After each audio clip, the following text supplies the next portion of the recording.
Good morning mga kabida-bida. For today's video, share ko sa inyo kung paano bumaba ang mataas kong kolesterol, ang borderline kong sugar, at ang mataas kong blood pressure.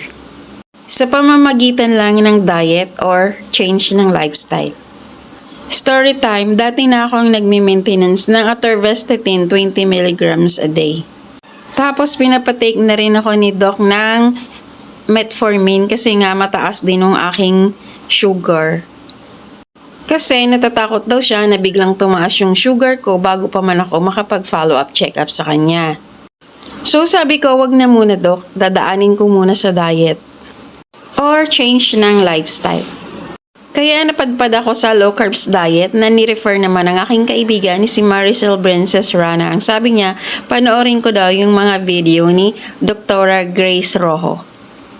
Sinundan ko talaga yung diet ng sobrang strict. Lahat ng bawal, hindi ko kinain. Tapos yung mga pwede naman, yun ang kinain ko. Kahit nga sa prutas na starchy or gulay, hindi ko yun kinain kasi nga bawal yun sa low carbs. Pero pwede naman sa karne, tapos sa mga matataba, ganun. Comment nyo sa baba mga kabida-bida kung gusto nyo matutunan ng paglo-low carbs. Kasi maganda din naman yung result niya. After 1 week, bumaba na agad yung blood pressure ko. After 4 months naman, nung nagpa-laboratory ako, ay bumaba na din ang sugar ko. Pero mataas pa din yung cholesterol ko. Tapos lagi pa din ako nagpa-palpitate. Tapos kinakabahan din ako, siguro nga kasi hindi ako guided ng tama. Doon ko naman nakilala si Doc Nan. Yung tinatawag nilang alternative doctor ng medicine. Nag-enroll na din ako sa health coaching niya kasi mura lang tapos lifetime pa. Ang maganda pa, pati kapamilya mo, pwede mo na rin ipakonsult. Naengganyo din ako sa coaching niya kasi nga puro fruits and vegetables. Nag-start ako sa cleansing diet ng 2 weeks.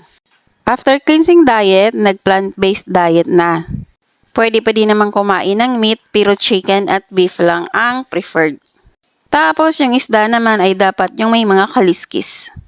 Yung pag-start pala ng low carbs ko, tinigil ko na yung atorvastatin ko, yung maintenance ko sa cholesterol hanggang dito sa diet ng plant-based.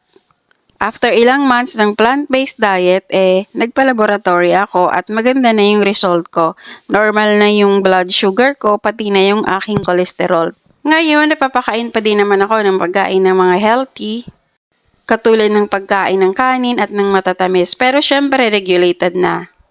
So ayun, dito ko napatunayan na possible naman pala na huwag ka nang uminom ng maintenance basta papalitan mo lang yung iyong diet at ang iyong lifestyle. Kasi mahirap uminom ng maintenance. Kasi bukod sa magastos na, may possibility pa na masira yung ibang organs mo sa katagalan ng pag-inom mo ng maintenance. Kaya't hanggat maaga pa, ipalitan na natin ang ating lifestyle o ang ating diet. Kung very healthy ka naman, i-balance mo na lang yung diet mo. Alalahanin nyo, maganda pa rin ang prevention kesa sa cure. Kung may tanong kayo, comment nyo nilang sa baba. Follow nyo na din ako kung hindi pa kayo naka-follow.